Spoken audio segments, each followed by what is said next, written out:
Bismillahirrahmanirrahim. Assalamualaikum warahmatullahi wabarakatuh. Alhamdulillahi rabbil alamin. Wassalatu wassalamu ala asyrafil anbiya'i wal mursalin wa ala alihi wa ashabihi wa man tabi'ahum bi ihsanin ila yaumiddin. Faqad qala Allah Ta'ala fi kitabihil karim wa huwa asdaqul qailin. A'udzu billahi minasy syaithanir rajim. Yarfa'illahu alladhina amanu minkum walladhina utul ilma darajat. Wa qala Rasulullah sallallahu alaihi wasallam, man kharaja fi talabil ilmi fahuwa fi sabilillahi hatta yarji'a.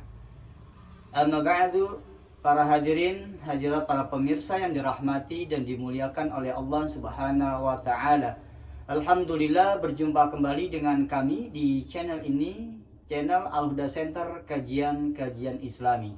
Dan pada kesempatan yang berbahagia ini kami akan hadir kembali untuk menyajikan kajian hadis-hadis Rasulullah Sallallahu Alaihi Wasallam yang kita baca dari kitab hadis Asy-Syama'il Al-Muhammadiyah karya Imam Tirmidzi.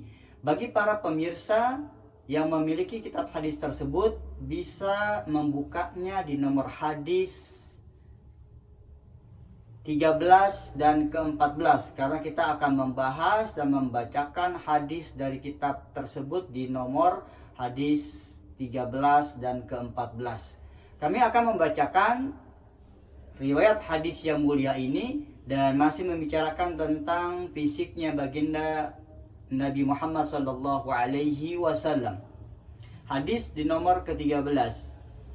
Haddatsana Sufyan ibnu Waqi'in wa Muhammad bin Bashar al-ma'na wahidun. Qala akhbara Yazid bin Harun an Sa'id al-Jurairi qala sami'tu Aba Tufail yaqul ra'aitu an-nabiyya sallallahu alaihi wasallam ma baqiya ala wajhil ardi ahadun ra'ahu ghairi qultu sifhu li qala kana abiyad malihan muqassadan. Baik, hadis ini diriwayatkan oleh Imam Tirmidzi dari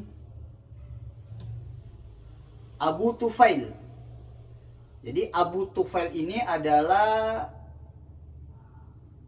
dari sahabat baginda Nabi Sallallahu Alaihi Wasallam yang dalam sebuah sejarah beliau ini adalah orang yang terakhir meninggal dunia dan beliau menyaksikan hidup bersama Rasul Sallallahu Alaihi Wasallam. Jadi ketika Abu Tufail ini menceritakan bagaimana mendeskripsikan fisik dari Rasul Sallallahu Alaihi Wasallam, beliau berkata, aku melihat Nabi Sallallahu Alaihi Wasallam. Wa ma baqiya ala wajhil ardi ahadun ra'ahu ghairi. Yang tidak ada orang lain yang melihat bagaimana kondisi Nabi Muhammad SAW, kondisi fisiknya, kecuali diriku. Ya, artinya bahwa sahabat-sahabat Rasulullah yang lain sudah hampir mayoritas meninggal dunia. Nah, tinggallah kemudian Abu Tufail, yang Abu Tufail ini paham betul bagaimana kondisi fisik Rasulullah Sallallahu Alaihi Wasallam, dari mulai tingginya, kemudian kulitnya, warnanya, rambutnya, matanya, dan lain-lain sebagainya. Karena beliau adalah seorang sahabat yang hidup di zaman bersama Rasul Sallallahu Alaihi Wasallam. Jadi beliau ini berkata, aku pernah melihat Nabi di mana pada saat itu tidak ada lagi sahabat-sahabat yang lain yang masih hidup kecuali diriku. Qultu sifhu. Kemudian Sa'id al-Jurairi ini bertanya, sifhu li, wahai Abu Tufail, coba deskripsikan kepadaku bagaimana fisiknya Rasul sallallahu alaihi wasallam. Qala kana abyadha malihan muqassadan.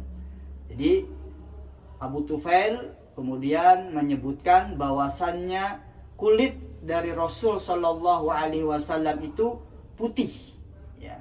Jadi bukan putih mutlak pucat, tapi putih yang sedikit kemerah-merahan. Malihan muqassadan, dan beliau itu memiliki paras wajah yang tampan. Wa muqassadan. Muqassadan itu badannya proporsional, artinya tingginya ideal. Ya, sebagaimana riwayat hadis sebelumnya yang menyatakan bahwasanya tingginya badan Rasul Shallallahu Alaihi Wasallam ini proporsional, ideal, tinggi tapi bukan jangkung dan tidak juga pendek. Nah, hadis ini sahih dan diriwayatkan oleh imam-imam hadis yang lainnya, termasuk Imam Muslim, Imam Baihaqi, dan juga Imam Al-Baghawi. Selanjutnya hadis di nomor ke-14. Haddatsana Abdullah bin Abdurrahman, haddatsana Ibrahim bin Al-Mundhir Al-Hizami. Haddatsana Abdul Aziz bin Thabit Az-Zuhri. Haddatsani Ismail bin Ibrahim ibn akhi Musa ibn Uqbah an Musa ibn Uqbah an Quraibin an Ibni Abbas qala. Jadi hadis ini dari Ibnu Abbas, ya, yang Ibnu Abbas juga mendeskripsikan fisik dari baginda Nabi Sallallahu Alaihi Wasallam. Apa kata Ibnu Abbas? Karena Rasulullah Sallallahu Alaihi Wasallam aflaja thaniyataini. Jadi Rasulullah itu memiliki gigi seri yang renggang, ya, sedikit renggang gigi serinya. Idza takallama ru'yakan nur yakhruju min baini sanayahu.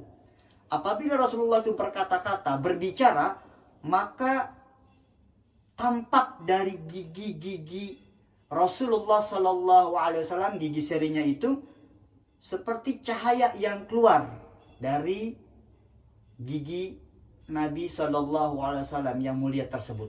Jadi Ibnu Abbas ini menggambarkan bahwasannya gigi seri Rasulullah ini itu sedikit renggang, dan apabila beliau berbicara ini mengeluarkan cahaya. Nah, ada beberapa interpretasi, ada beberapa pemahaman tentang cahaya ini. Ada beberapa riwayat yang menyatakan yang dimaksudkan dengan cahaya di sini adalah cahaya yang hakiki, yang artinya betul-betul memancarkan cahaya. Ya. Ada juga penafsiran lain dari riwayat yang lain yang menyebutkan yang dimaksudkan dengan cahaya di sini adalah hanya sebagai kiasan, karena begitu putihnya gigi Rasulullah Shallallahu Alaihi Wasallam sehingga seakan-akan memancarkan cahaya sinar. Ya, jadi merupakan makna cahaya di sini adalah cahaya yang bersifat kiasan, bukan cahaya hakiki yang benar-benar memanculkan dan memancarkan cahaya. Nah, dari dua penafsiran riwayat ini, kami lebih cenderung memilih kepada pendapat bahwasannya cahaya yang ada di dalam diri Rasul Shallallahu Alaihi Wasallam ini bersifat cahaya yang majaz, bersifat kiasan, karena begitu putihnya gigi Rasulullah, begitu putihnya kulit dari baginda Rasul Sallallahu Alaihi Wasallam.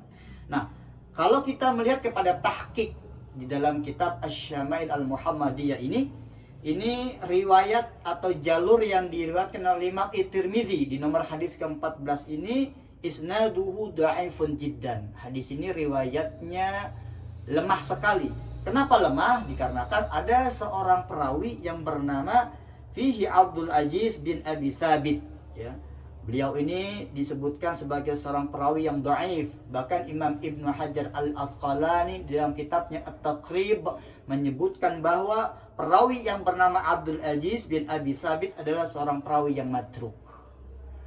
Baik para pemirsa, para hadirin, para hadirat yang dirahmati dan dimuliakan oleh Allah Subhanahu wa taala, demikian pembacaan di hadis nomor 13 dan 14. Insyaallah kita akan lanjutkan nanti di bab tentang alamat-alamat atau tanda-tanda kenabian Nabi Muhammad sallallahu alaihi wasallam. Mudah-mudahan ini memberikan manfaat untuk kita semua dan menambah kecintaan kita kepada baginda Rasul sallallahu alaihi wasallam. Al-afu minkum wa billahi taufiq wal hidayah. Wassalamu alaikum warahmatullahi wabarakatuh.